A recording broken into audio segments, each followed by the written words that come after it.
Episode की शुरुआत में हम देखते हैं कि लुओ चैंग बाइजिया को सीक्रेट रूम में ले जाकर सेंगजिंग के बारे में सारी बातें डिटेल से बताता है। एक्चुअली सेंगजिंग नेशनल टीचर की बेटी थी। शुरू में लुओ चैंग को ये बात नहीं पता थी। सेंगजिंग 5 सालों पहले गेस्ट बनकर उसके मैंशन में आई थी। उसे उसके फादर ने टाइगर टोकन चुराने के लिए भेजा था। सेंगजिंग दिल की अच्छी थी और लुओ चैंग को भी पसंद करती थी, पर अपने फादर के बहकावे में आकर वो एक दिन टाइगर टोकन चुराकर भाग जाती है, जिस वजह से लुओ चैंग काफी परेशान हो गया था।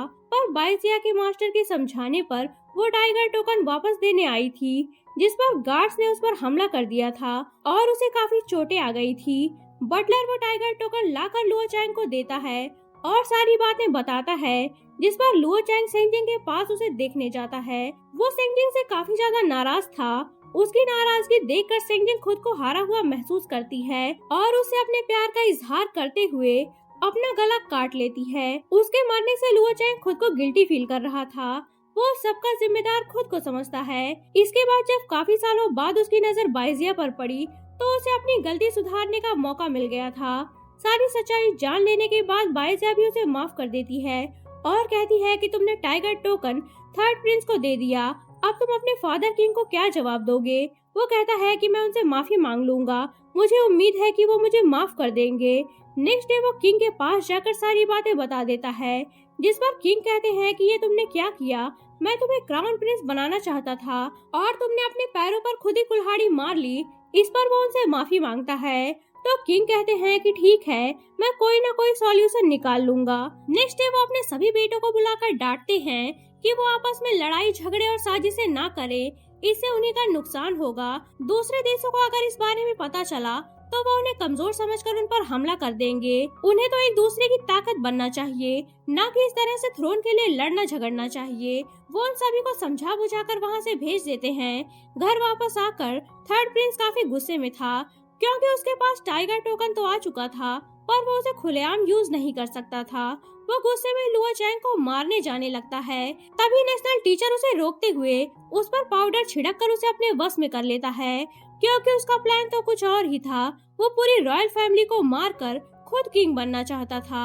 इधर लुओ चैंग बाइजिया को एक मैजिकल हेयर पिन देता है, जो कि उसकी मदर की थी। यहाँ वो बाइजिया को बताता है कि उसकी मदर एक स्नेक डीमन थी। एक दिन कुछ डीमन हंटर्स ने उन पर हमला कर दिया था। उन्होंने अपनी कल्टीवेशन पर लुओ चैंग को दे दी और उसे उसके फादर के पास भेज दिया, जिसके बाद उनकी मौत हो गई थी। ये सारी बातें सुनकर बाइजिया भी सैड हो गई थी। इधर एल्डर प्रिंस के पास डीमन हंटर यू दाऊ और उसके सीनियर मास्टर आए हुए थे। इसी सीनियर मास्टर ने ही लुओ चैंग की मदर को मारा था। उसे लुओ चैंग और बाइजिया की शादी की खबर मिली थी।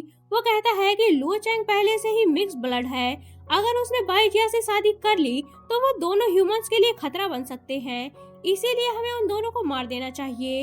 इतने में वहाँ नेशनल टीचर थर्ड प्रिंस के साथ पहुँचता है। वो एल्डर प्रिंस को फेक टाइगर टोकन देकर उसके साथ मिलकर काम करने का ऑफर देता है। एल्डर प्रिंस को थर्ड प्रिंस का बिहेवियर कुछ अजीब लग रहा था। इस पर नेशनल टीचर उसे बताता है कि आज थर्ड प्रिंस की तबीयत कुछ ठीक नहीं है। वो भी एल्डर प्रिंस से लुओ चैंग को रास्ते से हटाने की बात करता है। तभी उसकी नजर दरवाजे पर जाती है, जहाँ छुपकर उनकी बातें कोई सुन रहा था। नेशनल टीचर उस पर वार करता है तो पता चलता है कि वो जियाओ जी थी। एल्डर प्रिंस और बाकी लोग बाहर आते हैं तो वो भागने लगती है। तभी नेशनल टीचर उस पर वार करता है, पर वो भागने में कामयाब हो जाती है। वो भागते हुए लुओ चैंग के मैंशन जा पहुंचती है, जहां बटलर उसे संभालता है। नेक्स्ट सीन में हम देखते हैं कि वो लुओ चैंग को एल्डर प्रिंस और बाकी लोगों के प्लान के बारे में बताती है और कहती है कि रियल गोंग सुन उन्हीं के कब्जे में है, उसे छुड़ा लो। इतना कहकर वो दम तोड़ देती है। इधर किंग को किसी ने पॉइजन दे दिया था, जिससे उनकी हालत बिगड़ने लगती है। ये बात नकाबपोश खबरी जाकर नेशनल टीचर को बताता है। वो कहता है कि कल लुओ चैंग शादी करने वाला है। सारे मिनिस्टर्स इसके खिलाफ हैं, क्योंकि किंग की तबीयत ठीक नहीं है और वो एक मॉन्स्टर से शादी कर रहा है। नेशनल टीचर कहता है कि सब कुछ हमारे प्लान के अकॉर्डिंग ही हो रहा है। वो उस नकाबपोश को फिर से उसका एंटीडोट देता है और यहाँ हमें पता चलता है कि वो नकाबपोश खबरी बटलर वांग है। नेशनल टीचर उसे वादा करता है कि किंग बनने के बाद वो उसे पैलेस स्टीवर्ड बनाएगा। ये बातें सुनकर वो काफी ज्यादा खुश हो गया था। नेक्स्ट डे लुओ चैंग की शादी थी। तभी वहाँ एल्डर प्रिंस और नेशनल टीचर अपने पलटन के साथ बिना बुलाए आ धमकते हैं। लुओ चैंग सारे मेहमानों को जाने के लिए कहता है तो वो सारे चले जाते हैं। इसके बाद लुओ चैंग इशारे से अपने असासिन्स को बुला लेता है। सारे असासिन्स पल भर में उन सबको घेर लेते हैं। नेशनल टीचर कहता है कि अगर हमें एक भी खरोच आई तो तुम्हारी ब्राइड मारी जाएगी। इतने में बटलर होस्टेज बनाकर ब्राइड को लाता है। एल्डर प्रिंस उसके चेहरे से जैसे ही नकाब हटाता है तो पता चलता है कि वो लुओ चैंग की एक असासिन है। वो एल्डर प्रिंस को शॉर्ट पॉइंट पर ले लेती है। यहाँ पता चलता है कि बटलर वांग तो हमेशा से लुओ चैंग का ही वफादार था और नेशनल टीचर से अपने पॉइजन का एंटीडोट लेने के लिए मुखबिरी का नाटक कर रहा था। नेशनल टीचर कहता है कि लुओ चैंग ये सब करके भी तुम लोग नहीं बच पाओगे क्योंकि टाइगर टोकन हमारे पास है। थोड़ी देर में हमारे ऑर्डर पे इंपीरियल गार्ड तुम लोगों को आकर मार देंगे।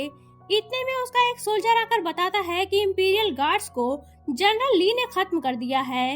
इतने में वहाँ जनरल ली भी आता है। उसने लुओ चैंग और बाइजिया का साथ दिया था क्योंकि उसकी सिस्टर को बाइजिया डंजन से छुड़ा लाई थी। वो उसे सारी बातें बताती है। अपने सिस्टर को देखकर उसे लुओ चैंग और बाइजिया पर यकीन हो गया था। ये सब कुछ देखकर एल्डर प्रिंस नेशनल टीचर से सरेंडर करने को कहता है पर वो इसके लिए एग्री नहीं होता और उसे मार देता है।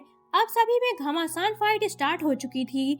नेशनल टीचर और उसके साथी टॉयस्ट एक सील बनाकर सारे असासिन पर उनका वार पलट देते हैं जिससे वो एक एक करके मारे जाते हैं। इसके बाद बाइजिया अपनी हेयर पिन से उस सील को तोड़ देती है। फिर लुओ चैंग और जनरल ली भी उनसे फाइट करने लगते हैं। वो सभी मिलकर थोड़ी ही देर में उन्हें मार डालते हैं। बस नेशनल टीचर ही वहाँ से भाग निकला था पर लुओ चैंग उसका पीछा करके उससे फाइट करके हरा देता है। बाइजिया भी वहाँ पहुँच चुकी थी। वो दोनों उससे किंग के पॉइजन का एंटीडोट ले लेते हैं और उसे मारे बिना ही वहाँ से चले जाते हैं क्योंकि बाइजिया के मास्टर ने उनसे रिवेंज ना लेने के लिए कहा था। अब नेशनल टीचर खुद को हारा हुआ फील करता है और खुद ही पॉइजन खाकर अपनी जान दे देता है। नेक्स्ट सीन में हम देखते हैं कि किंग ठीक हो चुके थे। थर्ड प्रिंस को भी होश आ गया था। उसे अपनी गलती का पछतावा था। वो काफी डरा हुआ भी था। किंग उसे समझा बुझा कर वहाँ से भेज देते हैं। इसके बाद लुओ चैंग किंग को बाइजिया के बारे में बताकर उसे शादी करके दूर पहाड़ों पर रहने की परमिशन मांगता है जिस पर पहले तो किंग एग्री नहीं होते पर उसके बार बार रिक्वेस्ट करने पर मान जाते हैं। इसके बाद लुओ चैंग और बाइजिया शादी करके दूर पहाड़ों पर एक छोटे से घर में खुशी खुशी रहने लगते हैं।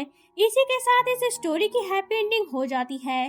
तो दोस्तों आपको ये कहानी कैसी लगी मुझे कमेंट बॉक्स में जरूर बताइएगा और अगर आपको ये वीडियो पसंद आई हो तो इसे लाइक करें, अपने दोस्तों के साथ शेयर करें और चैनल को सब्सक्राइब करना ना भूलें। तो मिलते हैं नेक्स्ट वीडियो के साथ। तब तक के लिए take care and good bye.